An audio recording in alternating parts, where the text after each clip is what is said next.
तुम कितने बड़े गुनाहगार हो, तुम्हारे गुनाह आखिर कितने बड़े हैं? क्या तुम्हारे गुनाह अल्लाह की रहमत से बढ़ गए हैं कि तुम अल्लाह की रहमत से नाउमीद हो चुके हो?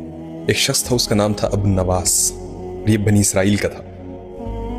ये शख्स भी शायद हमारी तरह अपने आप को बड़ा गुनाहगार समझता था और अपने आप को ऐसे समझता था कि शायद मैं बहुत गुनाहगार हूँ और मेरे गुनाह तो शायद माफ़ी नहीं होंगे। उस शख्स ने कुछ अशार लिखे और उन अशार में उसने अल्लाह की रहमत को अपनी जानिब मुतवज्जे किया।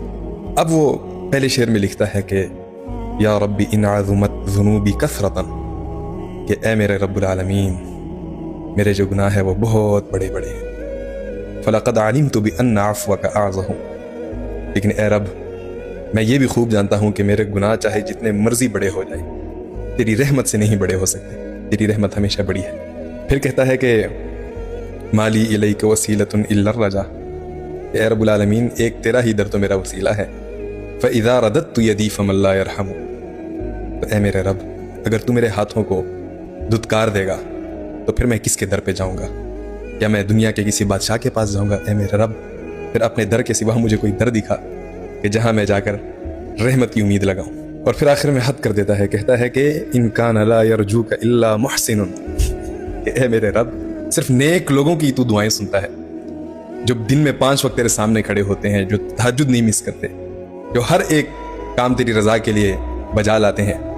अगर सिर्फ वो नेक लोग, मोहसिन लोग ही तेरे बंदे हैं, तो ए रब्बुल आलमीन फमनिल्लज़ी यदउ व यरजुल मुजरिम, तो ए मेरे रब, मेरे जैसे मुजरिम फिर किसके पास जाएंगे?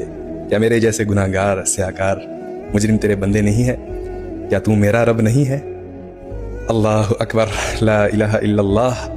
जब उसने अल्लाह की रहमत को इस अंदाज में पुकारा तो रिवायत में आता है कि उस शख्स के लिए अल्लाह ने फरिश्तों के हाथों एक खत भेज दिया, जिसके ऊपर ये लिखा हुआ था कि इन्नल्लाह सुब्हानहु व तआला क़द गफ़र अबन नवास, कि अल्लाह ने अबू नवास की बख्शिश फरमा दी है, अल्लाह ने अबू नवास को बख्श दिया है। अल्लाह अकबर, अल्लाह अकबर। पर अल्लाह बड़ा गफूर रहीम है।